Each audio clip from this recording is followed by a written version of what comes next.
Vamos a dar la bienvenida, hace mucho tiempo que no nos visita, primera vez que viene a esta nueva casa que tenemos en Yo Quiero Verte, pero es el padrino de este programa. Les contamos que es quien nos apadrina, quien está siempre ahí rezando, acompañándonos con la oración, incentivándonos, siempre siguiendo el programa atentamente, y la verdad que es un enorme gusto tenerlo aquí cerrando el año, concluyendo este nuevo periodo de Yo Quiero Verte junto a él para charlar un poco sobre determinadas cosas que veníamos hablando ya a lo largo de esta semana. Le doy la bienvenida al padre Juan Pablo, él es vicario de la parroquia Niño Jesús, y bueno, le damos la bienvenida. Juanpi, muy buenas tardes y gracias por venir. Buenas tardes, muchas gracias por la invitación insistente. Sostenida en el tiempo. Ahí estuvimos siempre viendo de poder venir, de poder estar. La verdad, y los sábados a la tarde siempre es como bastante complicado por el ritmo parroquial, pero sí, para mí una alegría. Sí, quiero aclarar que ellos me nombraron padrino, no es que... Él no nos quiso aceptar, nosotros directamente le dijimos, sos el padrino. Y ahí estamos, pero es verdad que como estos espacios tan apartados, como son las redes y así, está bueno como para uno encontrar su lugar de misión también, así que uno va a avalar justamente eso, y a eso venimos también. Juanpi, vos sabés que pensando un poco a lo largo de la semana, vamos a develar un poco lo que veníamos hablando en la semana. La intención era hablar un poquito sobre la vida de un sacerdote, ¿no? El día a día de un sacerdote, contar un poco de qué manera van trabajando. Así que vamos a ir un poco hablando de todo ello. Pero primero vamos a arrancar hablando de tu parroquia. Has pasado por varias parroquias, 8 años. Tenés 8 años de cura, sí. De cura. Pasaste por Santa Clara. Pasé por Santa Clara. Cuando eras diácono, pasaste por San Pedro, muchos años, por la parroquia San Pedro que está allí en el barrio de Montecastro.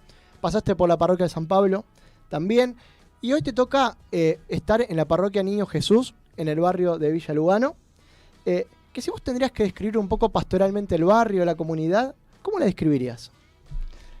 Ya avisé que me tenían que preguntar. A ver, a mí lo que me gusta del barrio es que, primero es que es barrio, eso es una de las cosas que me gusta de Lugano. Hasta te puedo decir que es como un pueblo también. Entonces, entre toda la gente del barrio en sí se recontra conocen, hay mucha historia. La parroquia Niño Jesús es como un centro también que hace la historia del lugar. Entonces, es una referencia para todo lo que es el barrio, la parroquia en sí. Pero hay muchos no van a la parroquia, pero sí la parroquia es una referencia. Tiene un colegio que tiene 93 años ya, entonces es bastante. Eso significa que muchísimas familias del barrio pasaron por el colegio. Hace 5 años ya, no, 10 años serían, que está el secundario, entonces ya varios están pasando por ahí. Así que es un barrio movido, de mucha juventud, muchos niños también, avenidas principales. En algún momento la parte de la parroquia era como el centro de Lugano. Ahora como que se trasladó el centro de Lugano a otra parte, pero como verán, todo lo que les estoy diciendo es una ciudad aparte. Pero muy linda el barrio en sí, muy linda la gente. Nada, como es algo muy lindo para laburar también. Vos hablabas puntualmente recién de que era un centro de referencia, la parroquia Niño Jesús. Y hablando con gente de Villa Celina, por ejemplo, que está muy pegada ahí al barrio Lugano, también tienen mucha gente de La Matanza, que es un municipio muy populoso del conurbano, a Niño Jesús como una verdadera referencia, donde muchos van a rezar, llevan distintas donaciones. Es un verdadero centro también de donación para un distrito tan grande y populoso como La Matanza. Sí. Hay muchos que cruzan, pues nosotros estamos ahí nomás de la General Paz, la de Lepiane, entonces es como muy fácil llegar también. Entonces hay mucha gente que sí se acerca de afuera. También como es Niño Jesús, lo que tiene una devoción muy fuerte por las embarazadas. Hay una virgen que le dicen la panzona, ¿no? Porque es así como muy embarazada. Y todos los 25 se suele hacer una misa por las embarazadas. Entonces, si bien somos como la competencia buena, en sentido bueno, de San Ramón Nonnato, nosotros. Hay muchos que van a San Ramón Nonnato y después pasan también por Niño Jesús, ¿no? Como el acompañamiento de lo que es este proceso de la vida. En mucha gente lo que es un momento como muy difícil también, poder tener hijos, poder llegar a este momento. Entonces, bueno, como que la comunidad también labura mucho eso, ¿no? El acompañar a la vida en sí. ¿Cómo describirías por ahí un día en tu vida de vicario de la parroquia? Depende del día. Depende del día, ¿no? Un día normal, pongamos. Pero sí, por ejemplo. Eso es cuando hablábamos en la semana todo el tema de, bueno, vamos a hablar cómo es la vida de un cura, un día. Lo primero que pensé es esto, ¿cómo es un día del cura? Como la base para mí, que, yo Juan Pablo, ¿no? A la mañana, como la oración, ¿no? Levantarme y poder tener como una horita de oración, de una hora para Jesús, para mí es principal, ¿no? Eso es como lo principal. Después todo lo demás se ordena a eso, a la oración de la mañana. Para mí es como, siempre les doy el ejemplo, cuando uno necesita cargar la batería del celular, lo dejas enchufado hasta que se carga al 100%. Bien, la hora de la mañana tiene que ver con eso. Me carga la batería para todo el día. Después entra todo lo del día, pero en la oración misma yo voy como pensando, voy trabajando un montón de cosas que son de la semana, del día en sí.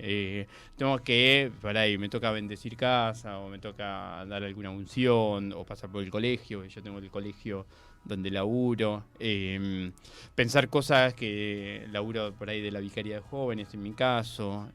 Entonces, eso como van apareciendo. Soy una persona estructurada, los chicos ya lo saben, pero necesito como ir anotándolo. Y en la oración de la mañana me aparecen todas estas cosas que a ver, una santa a mí me enseñó mucho eso, ¿no? Como darle esto que para algunos sería distracción, darle el lugar de la oración, ¿no? Como convertir en oración esta distracción. Y a la mañana me pasa eso. Empiezo a pensar que tengo que programar tal cosa, no me tengo que olvidar de imprimir esto, ¿no? Entonces, mientras estoy rezando, me voy anotando todo eso al lado. Y hay una listita al lado que son las cosas que tengo que hacer. El celular lo dejo, ¿no? Y es urgente, bueno, esperarán un poquito más. Pero el encuentro con Jesús de la mañana es como lo esencial. Después sí, ya entra todo el ritmo. Yo tengo como laburo en colegio, es esto de pasar por el colegio, poder pasar, si uno puede, por los recreos, encontrarse con los chicos o con los docentes, ir pensando, depende de la semana, porque te toca por ahí un campamento, te toca una convivencia, te toca programar otra cosa. Bueno, eso depende el día. Pero sí, es esto de pasar por el colegio, de estar, encontrarte, y así se te pasa la mañana, de toda la mañana, al mediodía comer, eso es sagrado, comer algo. Una de las cosas que voy aprendiendo, a veces lo dejo de lado, otras veces no, es esto de sentarse y comer. Para mí es como principal, esto de no comer de pasada. A veces nos va pasando eso, ¿no? El acelere de la vida hace que comamos de pasada, ¿no? Sentarse y comer. Yo como rápido igual, pero sentarse y comer, eso al mediodía para mí es esencial. Tengo algo como muy sagrado que para mí es principal también para la gente en general. El otro día lo estaba hablando con algunos adultos, la siesta. Te iba a preguntar eso. No hay cura sin siesta, ¿no? No sé, hay curas que se la bancan, yo no. Yo no me banco, no, porque me pasa que la definición de algunos de los chicos de la parroquia es que soy muy intenso. Entonces como que se me gasta la batería muy rápido. Cargo la batería con una buena siesta y después tiro hasta las 11:30 de la noche, una cosa así. Así que un poquito de siesta y después seguir. Muchas veces son los encuentros con los pibes para charlar o seguir programando cosas. Todo esto dependiendo en el momento en que estamos. Porque varía muchísimo la actividad también del cura ahí. hablé mucho, pero No. después sigue el día. Tenés una vida muy cargada, Juan Pablo, y se nota que también, si bien tenés una vida normal como cualquier persona que tiene un trabajo, por ejemplo, de media jornada o jornada completa, en tu caso es un full time todo el tiempo porque estás completamente dedicado a esta tarea que es el sacerdocio, y uno por ahí puede caer en esto de que ve el sacerdocio como una persona más alejada, alguien de escritorio, que no tiene tanta cercanía con los jóvenes, con los adultos mayores, y en tu caso se nota que es un caso completamente distinto, que no es así, que venís a romper ese paradigma porque sos como muy, si se me permite la expresión, como muy amigo de estas comunidades que vas formando. Justamente a esto iba. Como sacerdote, ¿uno puede tener amigos? ¿Se puede ser amigos de las comunidades o de los chicos a los que acompaña? Uno de los temas que estuvimos hablando con los jóvenes de la parroquia. Nosotros los que tenemos, primero es esto, ¿no? Como aclarar que en general todos los sacerdotes tienen como ciertos acercamientos que tienen que ver con los carismas. Y eso es importante saberlo, ¿no? Como los carismas de las personas hacen que uno por ahí le ponga mucho más enfoque a una cosa que a la otra. Entonces, por ahí es verdad que mi carisma es más en el orden de los jóvenes. Entonces, y me queda como, no puedo estar trabajando con jóvenes y ser muy quieto de escritorio. O sea, no iría. Pero por ahí, sí, los otros son con otros carismas. Y ahí es como somos diferentes y está buenísimo. Eso está muy bueno. Es verdad que para el acercamiento es mejor que uno esté como más activo y más visible. Pero tengo mis momentos de escritorio también. Yo soy de escritorio a veces. Pero, ¿cuál era la pregunta?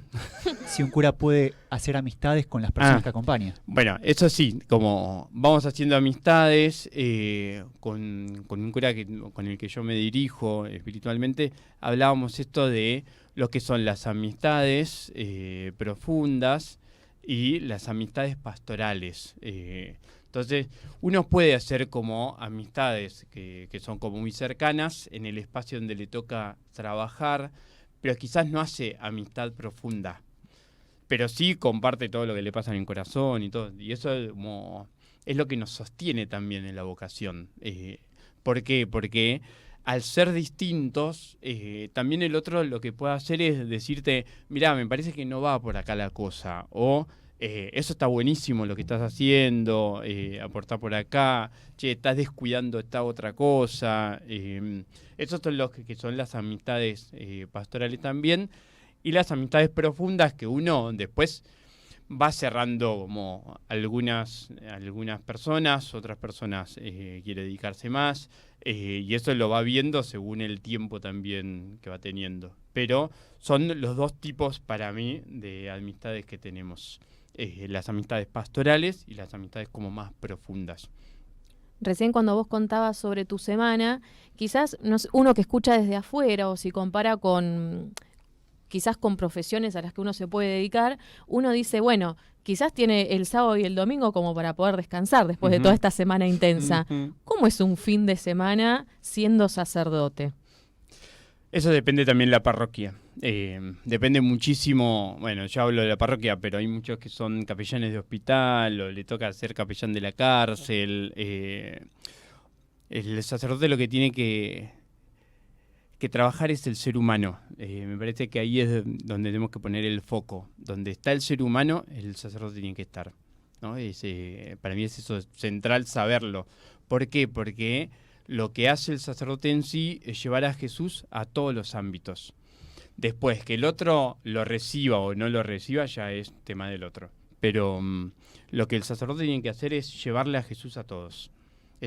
Entonces, ¿qué es un fin de semana? Depende de donde le toque a cada uno. A mí en lo particular, que me toca una parroquia de barrio, todo eso, sí, el fin de semana es más intenso porque las catequesis son intensas, empieza todo lo que es el ámbito de los sacramentos, las confesiones, los bautismos, las misas. Entonces es como algo más activo desde ese lado. Los grupos de jóvenes pueden unirse más en la semana, en el fin de semana que en la semana, porque tienen la facultad, porque tienen colegio. Entonces el espacio del fin de semana es activo por ese lado, para mí, ¿no? que estoy en parroquia. Cuando Juan te presentaba, contaba esto de que estuviste en Santa Clara, después en San Pedro Apóstol, en San Pablo, ahora en Niño Jesús, con distintas comunidades, lo cual también implica un tema de mudanza, de 4 lugares distintos en los cuales vivir. ¿Cómo vive un sacerdote si bien está acostumbrado, por decirlo de una manera, y lo sabe? ¿Cómo vives desde lo personal esto de tener que mudarte, de no tener un lugar fijo como una persona normal, si se puede decir, como un laico cualquiera, si tiene una casa con su propia familia? En el caso de los curas, no tienen su propia familia, digamos, de sangre, y tampoco tienen lugar físico en el cual vivir. ¿Cómo se puede suplir esta necesidad de tener un lugar propio en el cual estar durante muchos años? Creo que igual eso nos vamos formando y ya lo tenemos en la cabeza. Bueno, al menos en mi caso, yo ya lo tengo en la cabeza. Yo sé que me voy a mudar, sé que voy a... Por eso tampoco uno, si bien hace del lugar donde le toca vivir como la casa propia, no hace que esa vaya, bueno, ya está, acá son mis amistades, después ningún lugar más. Está como la apertura, y también ahí está lo que Dios le va pidiendo a cada uno. Yo lo que voy aprendiendo, lo que fui aprendiendo es eso. Les voy a confesar que es una fiaca mudarse, totalmente. Claro. O sea, yo llegué cada fin de año, que es donde dicen quizás los destinos, los cambios y todo eso, y empiezo el temor del cambio en sí. ¿Por qué? Primero porque todavía soy un cura joven, sí, soy joven. Después el hecho de que soy vicario, entonces los vicarios tenemos como menos tiempo en las parroquias. Por ahí los párrocos están por contrato, una cosa así, que son por 6 años. Entonces un párroco dice, bueno, me voy a asentar por 6 años. Un vicario está como más abierto al cambio cada año. Y está bueno eso, porque no nos hace bien, creo que a nadie le hace bien, ¿no? Pero a los curas en sí, como asentarse y ponerse en un lugar y decir, este es mi lugar y ya está. Sino nosotros tenemos que estar como más disponible a esto, a lo que sople el viento, por decirlo así, lo que sople el espíritu. Y en los cambios de parroquia, todo eso, a mí me fueron haciendo bien. San Pedro es verdad que estuve mucho tiempo, entonces ahí lo que pude hacer es como mucho proceso. Las otras parroquias estuve menos. Bueno, acá ya voy a empezar el 3er año, pero en las otras parroquias estuve menos. Igualmente como me puse la camiseta del lugar cuando me tocó estar, pero sí, los cambios te dan como mucha fiaca.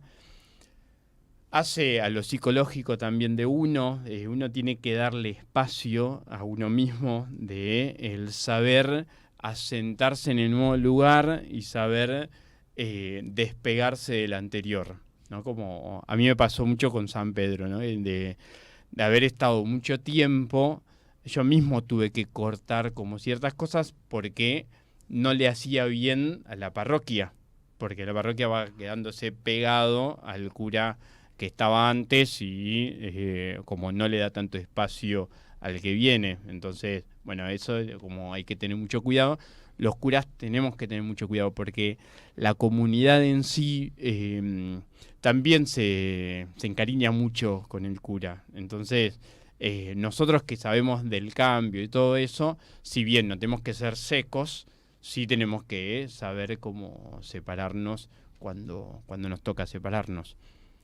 Pero es toda una ciencia casi. Por ahí, en tu opinión, ¿no? ¿Cuál es hoy la tarea más difícil que hoy le toca enfrentar a un sacerdote en estos tiempos? No tengo la más pálida idea. Ni idea. Yo creo que, así, lo primero que me viene en la mente es mantener como el lugar de oración ante el acelere social, ¿no? Como decir... Porque el acelere social, las cosas que van pidiendo se vuelven todas urgentes y necesarias y uno va dejando lo importante. Si deja uno la oración, que es lo que mantiene también el diálogo con Dios, hace que después le afecta a la gente. Yo en mi oración no es solamente que voy como alimentándome a mí mismo de Dios, sino que mi contacto con Dios le hace bien a la gente, que es lo propio del cura, ¿no? La gente cuando va al cura lo que quiere es a Dios, no al cura. Bueno, se supone. Entonces, no es que la gente dice, bueno, quiero a Dios, entonces voy al cura. No, va al cura a pedirle las cosas, pero porque en el cura ve una imagen de Dios que es el que le puede dar esas cosas. Entonces, eso, no alejarse de Dios por las cosas que son urgentes, que casi siempre en orden a la caridad, en orden al hacer, uno tiene esa tentación constante de dejar lo importante que es la oración. Pensaba un poco también en los jóvenes. Vos recién hablabas de los jóvenes, vos sos un referente de jóvenes. Le contamos a la gente que muchos chicos te siguen. Y tenemos hoy en día generaciones millennials, centennials, ¿no? Que ya hoy en día transitan mucho y confluyen mucho en las redes sociales. Y hay muchos sacerdotes que también se han volcado a las redes sociales para hacer lo que muchos llaman esta iglesia virtual, ¿no? Esta manera de evangelizar a través de las redes. La pregunta apunta más que nada a saber de qué manera hoy vos trabajás con los jóvenes en la iglesia en tiempos donde las redes sociales están también evangelizando, ¿no? ¿De qué manera vos trabajás hoy en la parroquia con los jóvenes que te toca hoy en el caso de Niño Jesús, por ejemplo? Sí, es un tema ese, porque en general lo que me va pasando, primero que soy un desastre con las redes sociales. Hago un esfuerzo muy grande para llegar a anunciar por las redes las cosas. No me gusta hacer videos de mí mismo, así que... pero sí como trato de trabajar el tema de la letra, la imagen, por ahí tratar de evangelizar. Las redes sociales es un espacio de evangelización, sin duda. Desde ahí llegamos a muchos jóvenes. Sí, una de las cosas que fui aprendiendo y que voy aprendiendo más que nada todo este año es incitar a los jóvenes que sean evangelizadores en las redes. Eso sí, como darles espacios, darles material, ayudarlos a encontrar cómo evangelizar, darles el contenido, el verdadero contenido, leerlos, las cosas que van subiendo los chicos, no para como corregirlos, sino para decirle, che, muy bueno esto, yo le daría como esta vuelta de tuerca, fíjate por acá, o sí, yo sigo un montón de curas que son unos genios, yo no sé en qué momento de su existencia hacen esas cosas, pero los admiro de la capacidad que tienen. Hay algunos que ya tienen todo un equipo de trabajo, ¿no? Para hacer cada videíto que tienen que hacer, pero son personas con mucho carisma desde las redes sociales. Igualmente, el temor mío es como hacer un cura de imagen, ¿no? Y no soy un cura de imagen, ¿no? Está bueno que el encuentro no suplanta, o sea, las redes sociales no suplanta el encuentro personal. La gente cuando necesita ser escuchada, necesita el encuentro personal, no una red social. Entonces eso sí es un tire y afloje, porque es verdad que desde las redes se evangeliza un montón, se puede llegar a un montón de lados. Yo en eso como trato de estar como acorde a ese tema. De hecho, me acuerdo que el Facebook yo me lo había hecho porque los jóvenes usaban Facebook. Después el Instagram por lo mismo. El Twitter me parece como una cosa tan, para mi caso, ¿no? Como tan violenta que no sé si hacerlo o no hacerlo. Todavía estoy ahí en la duda, por eso todavía no me lo hice. Pero uno puede usarlo el Twitter en sentido como muy positivo o puede engancharse en cosas que al final no te llenan y no le llenan al otro. Entonces ahí estoy como más separado. Pero sí, las redes sociales es un lugar de evangelización, estoy totalmente de acuerdo. Y hay que, nosotros los curas tenemos que saber comunicarnos por ahí, hay un lenguaje que es propio, hay simbologías que son propias de las redes, entonces eso tenemos que saber leerlo. Parte de lo que pasa socialmente hoy es que por ahí la iglesia, en muchos casos, ¿no? La iglesia va por un lado y la realidad de la gente va por otro. Entonces ahí es donde tenemos que estar como muy atentos a poder acercarnos a donde está pasando Dios que va a ser por donde pasa la gente, ¿no? No porque por donde está la iglesia no, sino porque la iglesia se va acercando siempre a la gente. Y eso es lo que tenemos que hacer, no solamente los curas, ¿no? Pero ahí hay otro tema a trabajar. Que me hago la pregunta yo, pero después.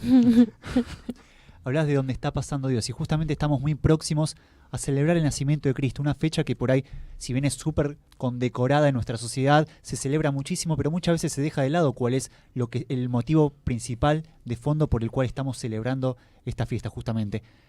¿Cómo se hace para vivir cristianamente una Navidad en medio de tanta aceleración, como bien mencionabas antes, en medio de tantas redes sociales, como nos contabas ahora? ¿Cómo se puede vivir cristianamente la Navidad, Juan Pablo? Él es el que hace las preguntas difíciles. ¿Cómo se puede? Me hago la misma pregunta. A ver, yo te pongo acá mi pequeño aporte, pero a mí me gusta la imagen de los chicos acá, ¿no? De los niños. ¿Qué es lo que hacen con un pesebre? Se maravillan. Primero, tener armado un pesebre. Me parece que eso es esencial. Si nosotros no armamos un pesebre en casa, o por lo menos María, José y el niño, ¿qué lugar le estamos dando? Eso es como lo primero cristianamente, ¿no? Digamos, la figura del pesebre. Eso es una de las cosas. Y después, como el otro día estaba leyendo, porque estoy preparando unas cosas para la misión, y estaba leyendo qué Dios estamos esperando. Y está buenísima la pregunta, porque Navidad tiene que ver con eso, con un Dios que esperamos, un Dios que se hace carne, que viene y asume mi realidad. No es que, bueno, va a asumir la de aquel tiempo y nosotros, bueno, festejamos el cumpleaños de Jesús, que es verdad, festejamos el cumpleaños de Jesús. Pero lo que estamos festejando es eso, que Él, que es Dios y asume mi realidad. Entonces, lo primero que tengo que hacer cristianamente es asumir mi realidad. Y a veces la Navidad es una escapatoria de la realidad. Y nos se va pasando mucho eso, ¿no? Como, qué bueno que viene Navidad porque compramos cosas. Y vos decís, si no estás bien con la plata, ¿verdaderamente vas a comprar cosas? O sea, la cantidad de marcha, la cantidad de cosas que se hace porque no estamos con plata. ¿Por qué nos entramos en el consumo? ¿No? Como esa es la pregunta que yo me hago a veces.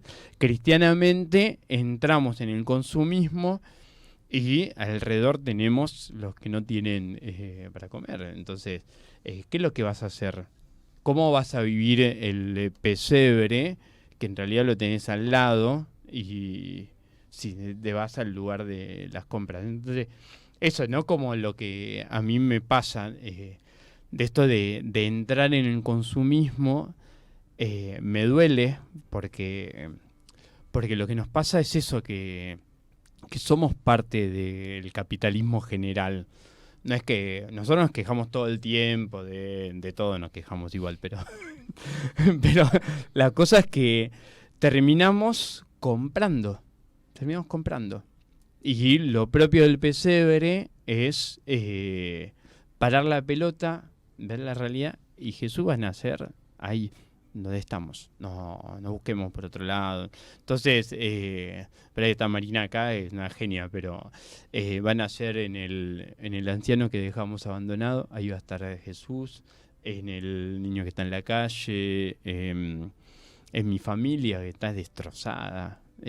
Muchas veces tenemos la familia como toda golpeada y queremos buscar una Navidad como muy superficial para, no, sentémonos, comamos juntos. ¿Cuánto tiempo tenemos para comer juntos? Y en la mesa, ahí va a estar el pesebre. ¿Y con qué comida? ¿Tenemos que hacer algo especial? Y sí, pero con lo que tengas.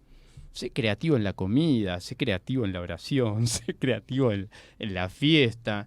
Pero la otra vez las noticias eran, bueno, ¿dónde está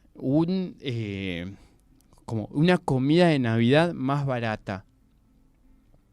Comé lo que tenés, pero festejá la Navidad con el otro. La Navidad no es la comida que prepares, la Navidad es Jesús. Y desde ahí, el encuentro con tu familia, el encuentro con el otro, el lugar que le das. Muchas veces nos toca Y escuchamos en muchas parroquias que hacen la cena de Navidad en la parroquia. ¿Con qué comida? Con lo que la gente da. Es genial eso, es muy bueno. Y no hay cuánta creatividad tuvo esa parroquia. En realidad fue a lo central. Hay un Jesús que quiere nacer y un montón de gente que no tiene para comer. O sea, unió dos cosas tan elementales. Lo que pasó esa noche, que fue unos pastores que estaban ahí trabajando, ¿no?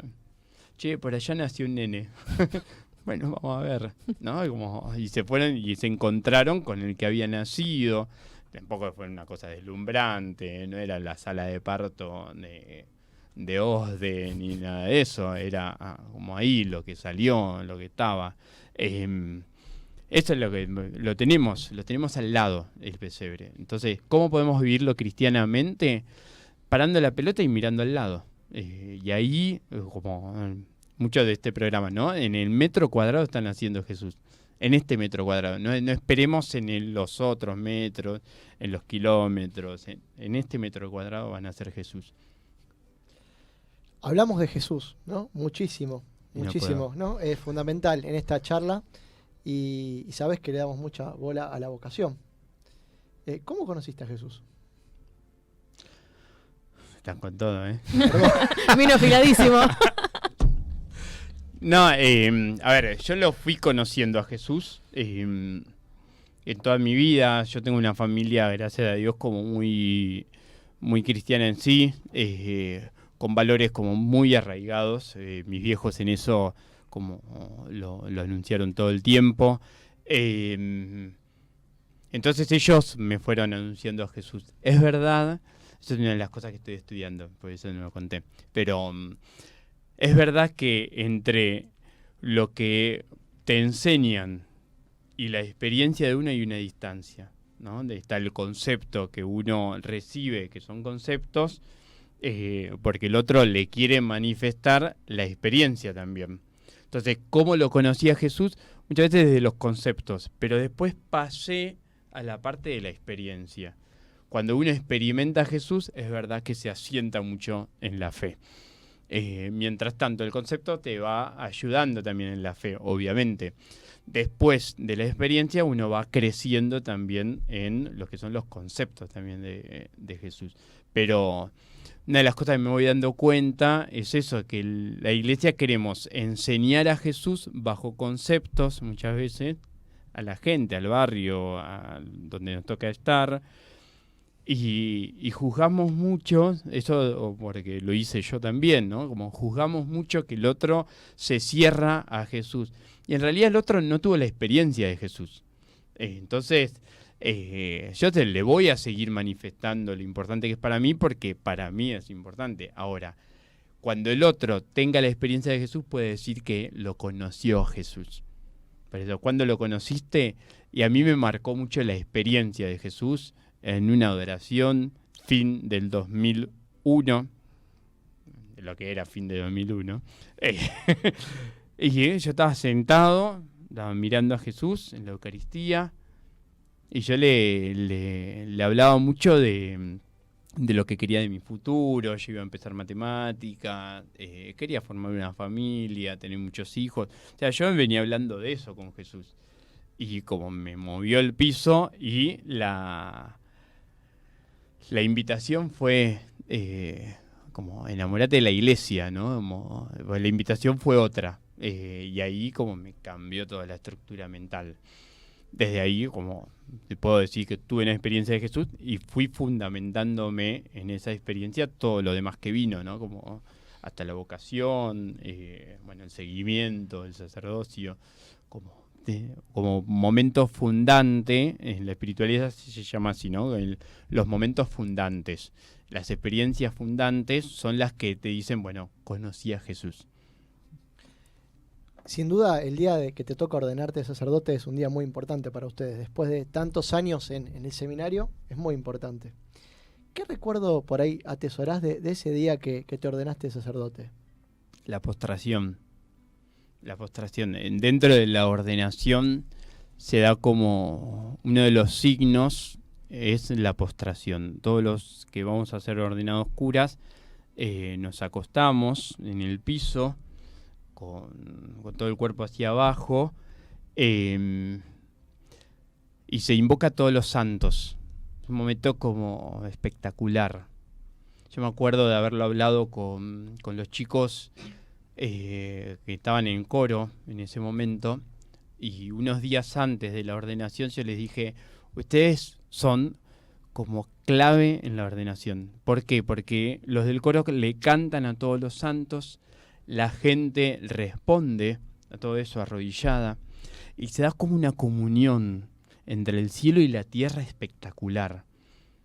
Y uno se siente tan mínimo en ese momento, que es uno de los momentos para mí más fuertes en la ordenación misma, ¿no? Como desde la vivencia, a ver, todos tenemos como antepasados que están en el cielo y se da como la unidad cielo y tierra en ese momento, ¿no? Como para mí ese momento. Vos hablaste recién, bueno, de estas experiencias fundantes, como nos explicabas, del momento de la ordenación, nos contabas sobre tu día a día siendo sacerdote, y siempre cuando preguntamos acá a los invitados sobre su vocación, algo que nos gusta mucho también es preguntarles en el día a día qué es aquello que los hace reconfirmar que esa decisión que tomaron con respecto a su vocación es lo que realmente los hace felices. ¿Qué es lo que en el día a día vos te hace reconfirmar que ser sacerdote es tu verdadera vocación y lo que te hace feliz? La oración a la mañana, ¿no? Esa es como clave. Es una de las cosas que me reconfirma, porque si yo no rezo, como no me oriento, una cosa así. Y después como la variedad de mi laburo, porque lo mío es como es el ser humano en sí. Es variado, porque el ser humano nace, el ser humano crece, el ser humano tiene problemas, el ser humano está en un hospital, el ser humano sufre, ríe, se recibe. El otro día visitando a los chicos que se recibían, eso es lo que me reconfirma, que me toca como acompañar a la persona humana, y entonces cada día esa variedad es la que me reconfirma, porque cada día varía justamente. Por ahí para ir cerrando un poquito, Juanpi, y hablamos de esto de la fiesta de este diciembre que viene muy cargado para la iglesia con muchísimas actividades, te dejamos el espacio para que puedas invitar a las actividades que están desarrollando y que van a desarrollar en estos días previos a la Navidad o posteriores a la Navidad en la parroquia Niño Jesús. Ahí, te agarré sin agenda, perdón. Acá saco el programa. No, nosotros justamente la Navidad también son las patronales, ¿no? Nosotros coincide, porque es el Niño Jesús, entonces todos estos días fueron viniendo sacerdotes que habían pasado por la parroquia a celebrar la misa de la tarde, ¿no? A las 19:30. Y nada, como estuvieron también visitando, ahora a la tarde viene otro sacerdote, mañana lo mismo, así hasta el 24. El 24 ya varía a las 20 horas la celebración de Navidad, así. Lo lindo de la Navidad son las canciones, la alegría, es muy lindo. Y el 25, que tenemos así las misas a las 8, a las 11, y a la tarde, que es a las 19:30 horas, ya viene el cardenal, el poli, ¿no? de Buenos Aires, y viene él a presidir justamente la misa.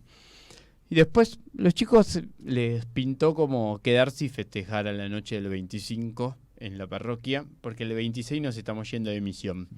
Del 26 al 30 nos vamos a misionar al Pilar, y una zona extremadamente carenciada, entonces vamos a visitar ahí. Y los chicos dicen, bueno, nos quedamos a dormir en la parroquia y ya está, y al otro día nos vamos. Bueno, está bien. Está bien, ocupan todo.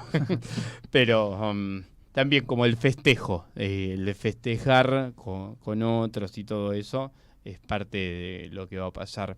Así que están más que invitados a las celebraciones. Ahora a la noche lo que tenemos es el pesebre viviente después de la misa, que eso en muchas parroquias se hace, esto de contemplar a este paso, este nacimiento de Jesús. Y Después de Pesebre Viviente hacemos como un festival. Eso si quieren venir, es a las 21:30 horas también. Y esta es la idea, es como festejar, ¿no? Como juntarse. Acá hicimos mucho hincapié en que la comunidad se junte, ¿no? En cada comunidad, que se encuentren. Entonces, nosotros preparamos las actividades, la comida, y la idea es que la comunidad se encuentre, que es lo que estaban preparando ahí los chicos. Bueno, Juanpi, te dejamos ir. Sabemos que tenés que irte a la Tengo que hacer parroquia. El bautismo sábado es ahora. un día difícil, tiene que hacer un bautismo. Y te pedimos para finalizar esta entrevista, nueva casa, tenés que hacer nueva bendición No, para el hacer la programa. bendición del Así que programa. te dejamos bendición del programa. ¿Puede Vamos a ser? bendecir el programa, bendecir toda la gente que escucha. Lo importante es esto de siempre desear el bien. Es lindo eso, ¿no? Como estamos en un tiempo y una época donde la competencia, todo eso, no es justamente el desear el bien lo que se enseña. Entonces, eso, como el desear el bien al otro, que vaya desde acá también a las casas, ¿no? Como del desear el bien todo el tiempo. No lo banco, no importa, desearle el bien. Nosotros hacemos lo distinto en eso.